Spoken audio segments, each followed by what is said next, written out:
Hello everybody. I have a brother, model number HS-1000 computerized sewing machine with me today.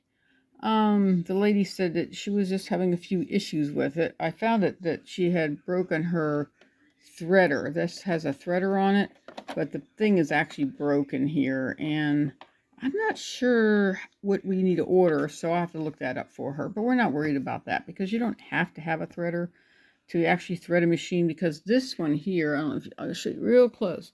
It has a white background here. It actually makes you see the eye of the hole better. I don't know if you guys can see that. If I go up in there in front of that thing, I don't think you can see the eye. Oh, it's really hard. But you know, especially I have it threaded, so it makes it even harder. Anyway, let's go tell you a little bit about it, okay? This is your tension. This is your reverse. This is your needle up. This is to run it without the pedal. So you're going to unplug it and then push that, and it'll run, and then you have to push it to stop it again, and it'll run on its own. Because I have one, but mine's a lot newer. Mine has a lot more different things on it. She just has all this right here. The number that's way, I don't get close enough. The numbers that are up here are usually found right here as your indicator. So let me turn it on real quick. It's over here on the side.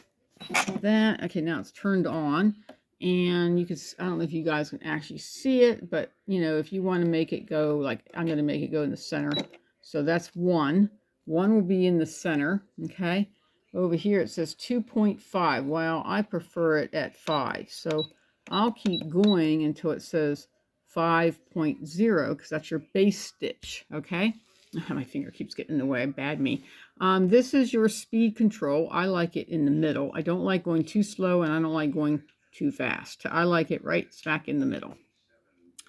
Let's see what else we got to go over. Oh yeah, here is, okay, this is your length, and this is your width. Okay, so if you're going to do any of these other cool patterns and zigzags and stuff, you can control your width. Let me see. We have a cutter on the side right here, so it doesn't cut in the back. It cuts right here, because if you end up hitting this back here, you end up releasing your foot. We don't want to do that. And then you have a spring on here where you can adjust the actual foot to where you need it to be, but which we don't really need to mess around with that. And this is a top feed. It feeds from the top. It has a little diagram here where you drop in your bobbin.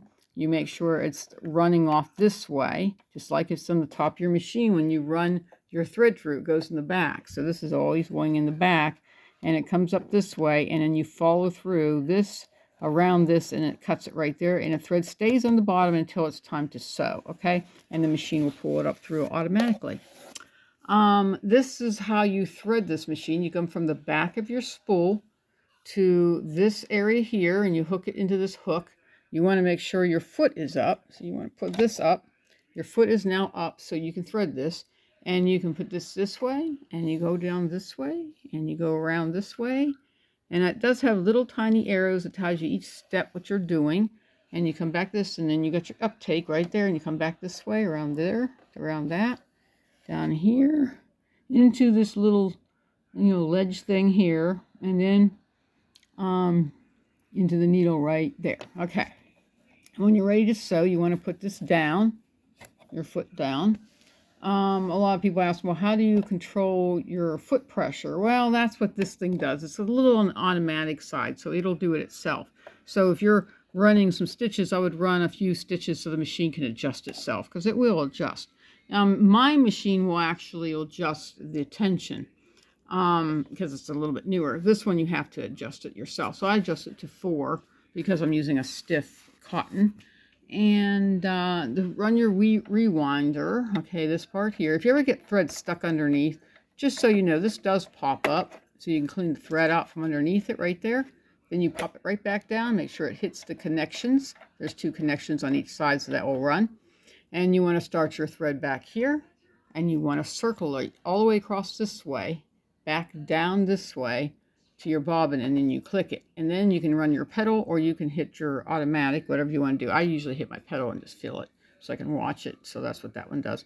And then you click it off, and then you put it in your drop in. Okay, let me think anything else. See, I got all these really cool diagrams that shows you how to do everything.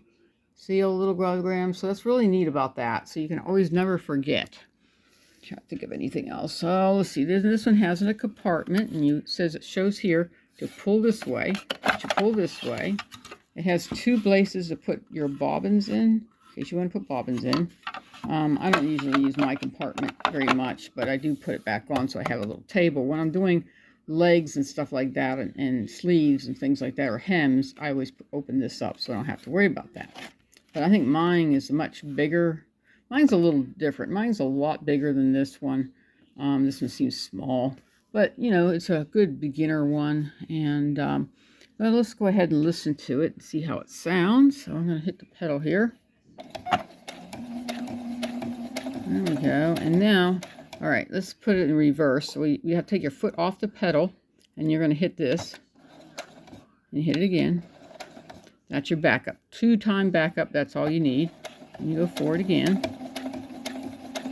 Let's go see how well it sews here in a minute. Okay, and you want to pick up the foot, bring this around. There's your stitching right there. This is where we started at. And there it is in the bottom. Now it looks like it's pulling a little bit on the bottom.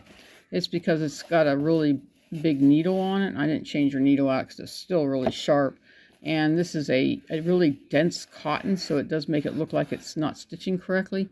We can move this up. So what you do is you want to put your needle in the highest position.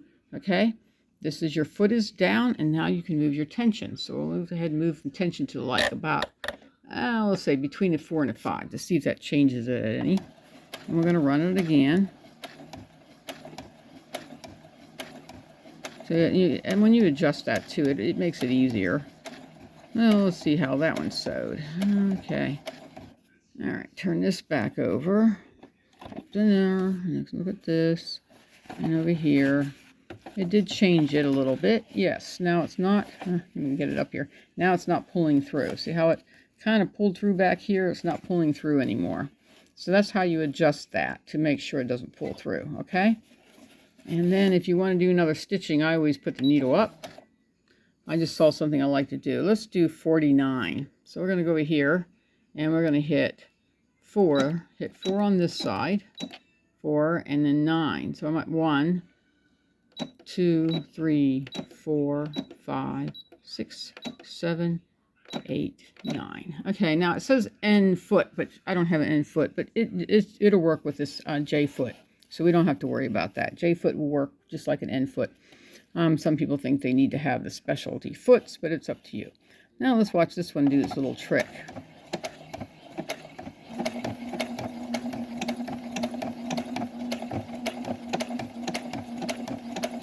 It's just going to make a bunch of leads come together. I'm going to go a little faster. Now let the machine do the work, not you pulling it through, okay? Because the machine wants to do the work, so you have to abide by the machine. Let the machine do some of the work. All you do is make sure you guide it, making sure it goes in straight. All right, now let's go see how that looks. So open this back up, bring it around. Oh, that looks beautiful. And if you had that in a green, that would look really pretty. Let's look on the bottom, make sure it looks good on the bottom. Yep.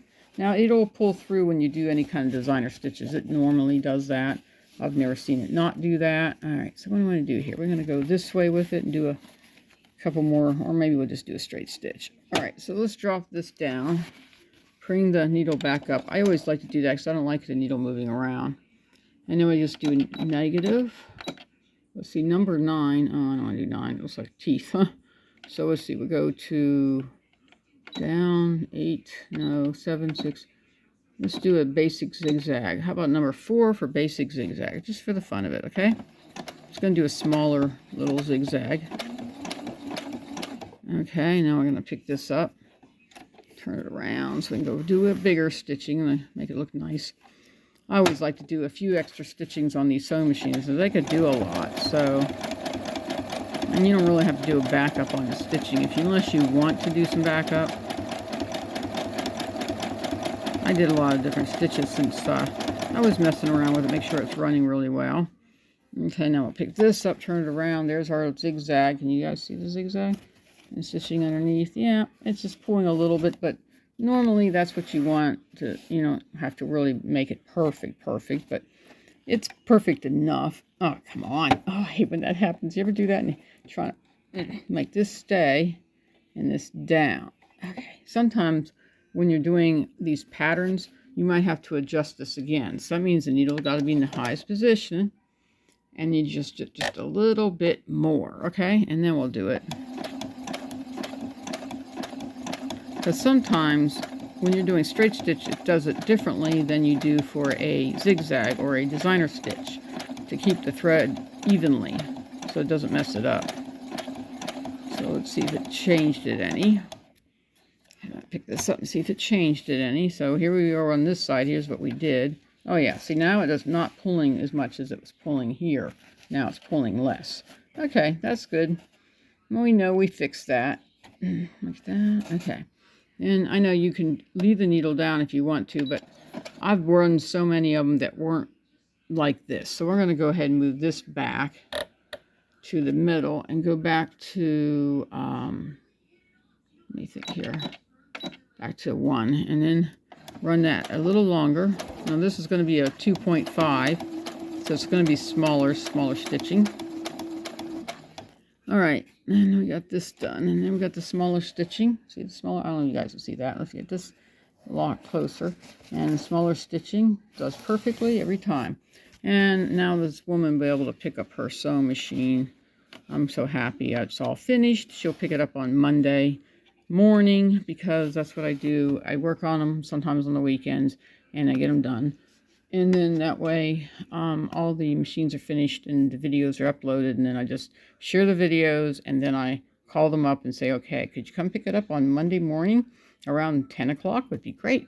But anyway, if you have a sewing machine like this, or, you know, because I don't really see this one very often. A lot of times these machines, you know, I don't think they made that many whenever that one was made. Because I know they made a lot of the one I have because it's really cool looking. And maybe sometime I'll do a video on that one because it's really cool. But I do like the Brother sewing machines. The people that had Brother a long time ago, which I don't remember who they were. I think Kenmore had it. Then it switched over to the Janome or something. I don't know. But anyway, but they let me work on these machines. They're all really cool people. They don't mind me working on them. I put one back together. Somebody let their child play with it and took all the springs out of the bottom. And I told them, well, what do I need to do? I need to get the plug-in in the back. And they said, yeah, we'll have to send you some stuff to help you so you don't, you know, mess up the computer. So I said, okay, cool. So we did that, and I got that machine up and running. I think it was like a 6000i or PCI or something like that. I don't remember what it was, but I got it up and running for the lady, and she was so gun-ho. She couldn't wait to get it. She said she only paid, I guess, $25 for it because they said some kid screwed it up. I don't know who did. And then she said that she was so happy to get it back. So anyway, this is a nice machine though. And the lady's going to be so happy to get her machine back, and it's running beautifully. I hope you guys enjoyed the video. Share the video, like the video. That helps my channel a whole lot if you could do that. And if you have one like this, and where do you get it? Maybe somebody bought it for you in the family, or you bought it for yourself to do some kind of project. So I like to know. I like to hear from you guys. I want to know what you liked about this sewing machine the most, okay? Well, have a blessed day, and I hope you got something out of this really cool sewing machine, okay? Bye-bye.